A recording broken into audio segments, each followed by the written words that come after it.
Let's continue with our lecture on mathematical methods. We have been looking at the residue theorem and its application. In this case, we will look at some of the application involving the real integral. In this part, it's mainly solving the problem, looking at the various techniques to solve the integral using Cauchy integral theorem, either avoiding or including the singularities inside the suitable contour.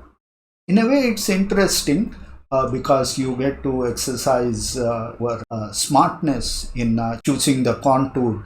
Some people may not have an aptitude for solving problem. In such case, they might find it really boring. So, however, one need to see that it's a very important field, have a lot of application which would be useful sooner or later.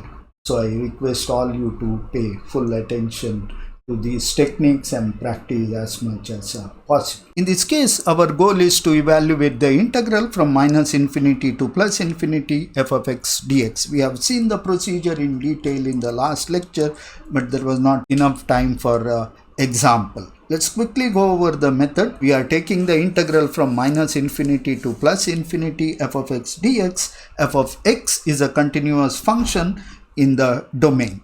So f of x can be written as a p of x by q of x, with q of x no zeros on the real line.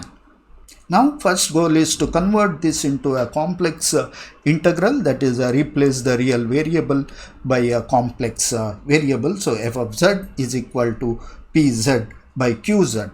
Now f of z could have various singularities in the complex plane. We first look at the singularities of f of z in the contour plane. Our interest is in the upper half of the complex plane, that is imaginary z greater than 0. We ignore all the singularity in the lower half of the complex plane, that is negative values of imaginary values. Now we take the contour which involves the x-axis from minus r to plus r and a circular region in the upper half plane. We call it the contour CR.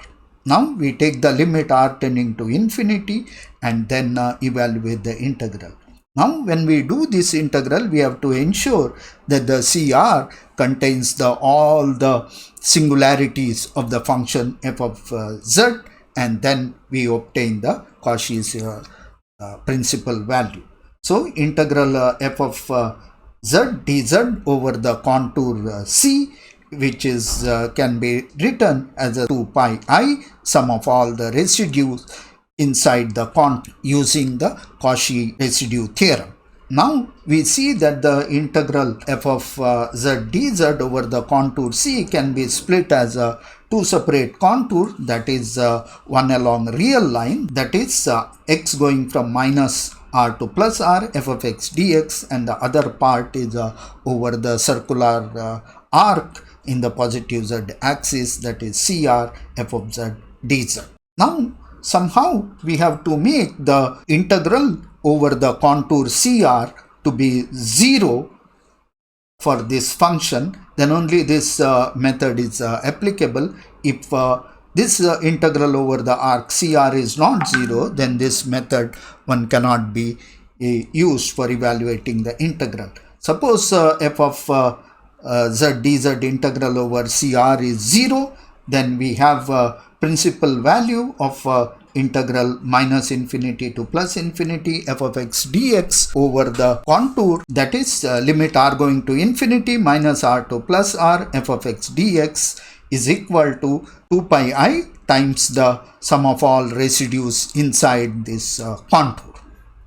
Let's look at a quick example to evaluate this procedure. We evaluate the Cauchy principal value of integral from minus infinity to plus infinity 1 by x square plus 1 x square plus 9 dx. So this is the integral we have to evaluate. The first thing is to do is to replace the real variable into complex variable, that is f of z in this case is 1 by z square plus 1 z square plus 9.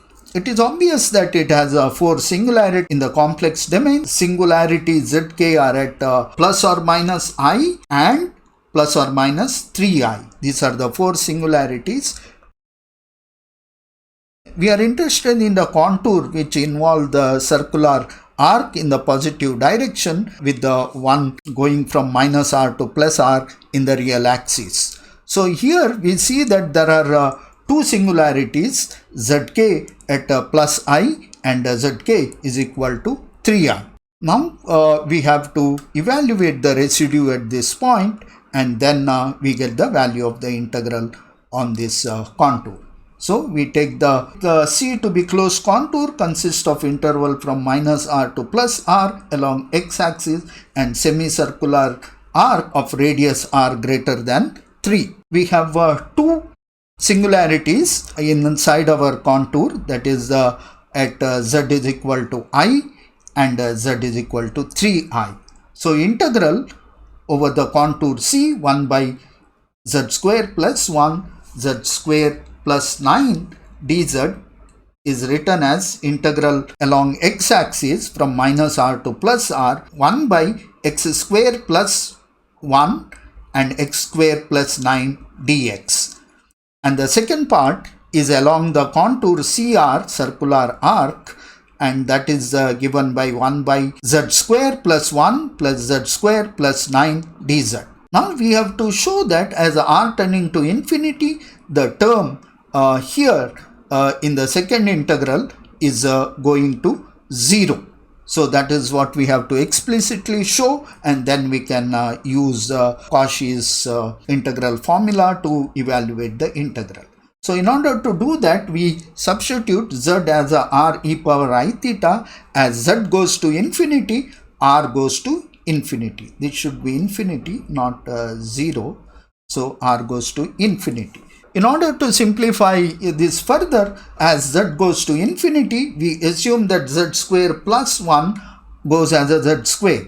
That is because when z is very large, 1 is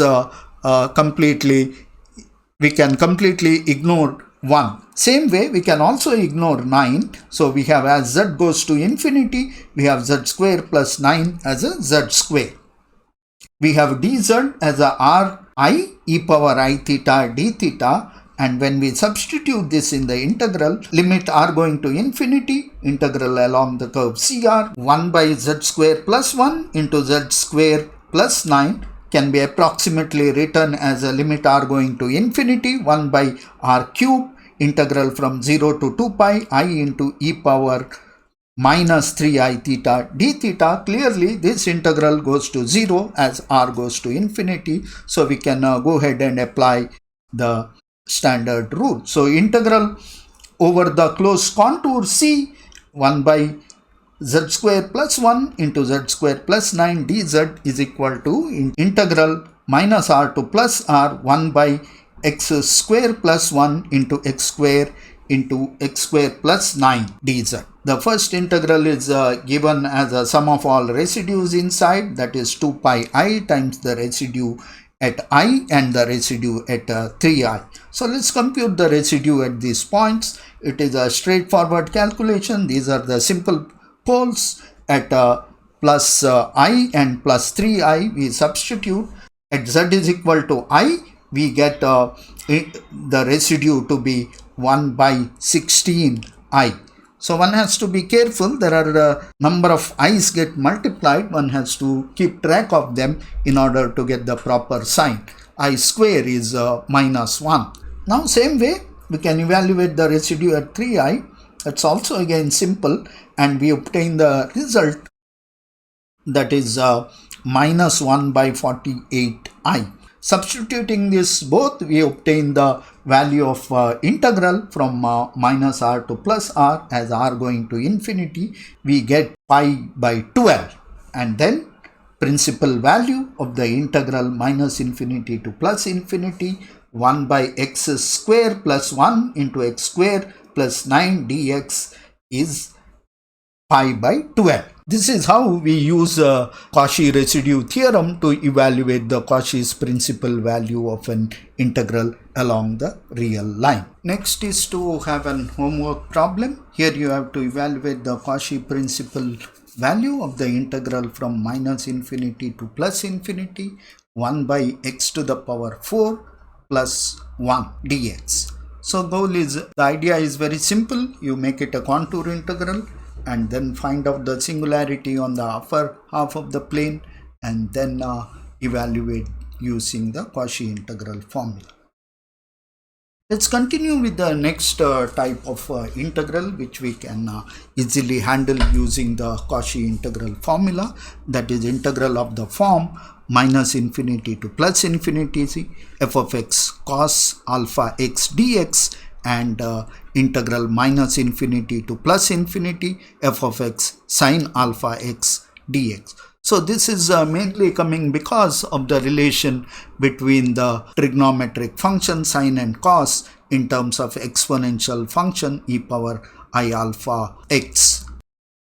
Look at the integral of the form minus infinity to plus infinity f of x e power I alpha x dx, which can be written as integral minus infinity to plus infinity f of x cos alpha x dx plus I into integral minus infinity to plus infinity f of x sin alpha x dx. Now when we evaluate this integral, if we take real part, then we get the first integral, and if we take imaginary part, then we get the second term. So if we evaluate this integral using our techniques, then we can obtain both these by taking the real or imaginary part of the results. So this is how we proceed. We write the integral of the form integral over the contour C f of z e power I alpha z dz, where alpha is coming from this or this, and then take the contour consists of a straight line on y is equal to 0 from minus r to plus r and semicircular arc in the upper z plane such that all the singularities in the upper z plane is inside this circular arc. After evaluating the integral, we take the limit r going to infinity, then we obtain the necessary results. Here also we have the same type of problem. One of the term, that is the integral over the contour CR, has to go to 0, otherwise this method is not applicable. The contour integral over a closed contour C f of z e power alpha z dz can be written as a integral on the real line from minus r to plus r f of x e power I alpha x dx plus integral over a circular arc CR f of z e to the power I alpha z dz, and then we see that if this integral over the contour CR is 0, then we can use this method to evaluate the real integral. So that is the basic idea. Let's work it with the simple example. Let's evaluate the Cauchy principal value of the integral from 0 to infinity cos x divided by x square plus 9 dx. Now first thing to notice here is that this integral is not in the form which we want. We want the integral to be from minus infinity to plus infinity because we are evaluating the principal values of the integral. So we have to convert the limit from minus infinity to plus infinity. In this case it can be simply done because the function is an even function. In the case of even function, we know that it just simply half times the limit from minus infinity to plus infinity. That is integral from 0 to infinity cos x divided by x square plus 9 dx is equal to half integral from minus infinity to plus infinity cos x divided by x square plus 9 dx. Now, in the case of odd function, this may not be possible. One has to be a little careful in such case. Now, our complex integral is over the contour C 1 by z square plus 9 into e power I z dx. In this case, alpha is 1. We see that it is a cos x. So, we will have e power alpha as a e power I z dz, and the function has a simple pole at z is equal to plus or minus I. Now we have our integral over the closed contour 1 by z square plus 9 e power I z dz can be computed using the residue theorem for the contour x-axis from minus r to plus r, and the contour in the semicircular region is given by 2 pi times the sum of all residue inside our contour, that is a residue at 3i. So again, this integral can be split in terms of two halves, one along the arc CR and another along the real axis from minus r to plus r. So somehow we have to show that the integral is 0 for the circular arc as r going to infinity. It is trivial, but if you are not sure, let's work it out in this case and then see what happens. We have to substitute z is equal to r e power I theta and take the limit r going to infinity. Dz in this case is r into I e power I theta d theta, and theta going from 0 to pi. Now, as limit r going to infinity, we make an assumption that z square plus 9 goes as a z square or r square into e power 2I theta. Now, with this approximation, we see that the limit of the function along the contour CR goes to 0 as a limit r going to infinity. So we have finished this part. Rest we have to simply compute the residue at 3i. We compute the residue 3i and we get this value, and one more homework exercise is to check if it is correct. Homework problem. I have quickly calculated this and I am not sure whether it is fully correct. So you have to evaluate the residue and see how much value you are getting, and then we have the integral from minus r to plus r e power I x square plus 9 dx is equal to 2 pi I. The 2 is probably not needed. You need 2 and then times the residue of this, which is 2 by 3 e power minus I. So important thing here to notice is that the integral is real, and we see that the sine term, that is the imaginary term, is going to 0. That means integral from 0 to infinity sine x square by 9 dx is equal to 0. On the other hand, integral 0 to infinity cos x square by 9 dx takes the value of 2 by 3 e power minus 3 into pi. So you check this whether this result is correct, and by doing this problem again as a homework. So this is how we evaluate the more complicated integral without consulting the table of integrals. This is the simplest way of evaluating the integral using the Cauchy integral formula, and this can be done quickly as well as elegantly. And finally, we have homework problem. In this problem, you are to evaluate the integral from 0 to 2 pi, and the function is given by 1 by 2 plus cos theta whole square d theta. In this case, procedure is fairly simple. You have to write cos theta as e power I theta minus e power minus I theta divided by 2, and d theta as I e power I theta, and then integrate with the complex integral and evaluate from 0 to 2 pi, and you upload this solution onto the VLearn. Now we'll stop here and continue with the next lecture.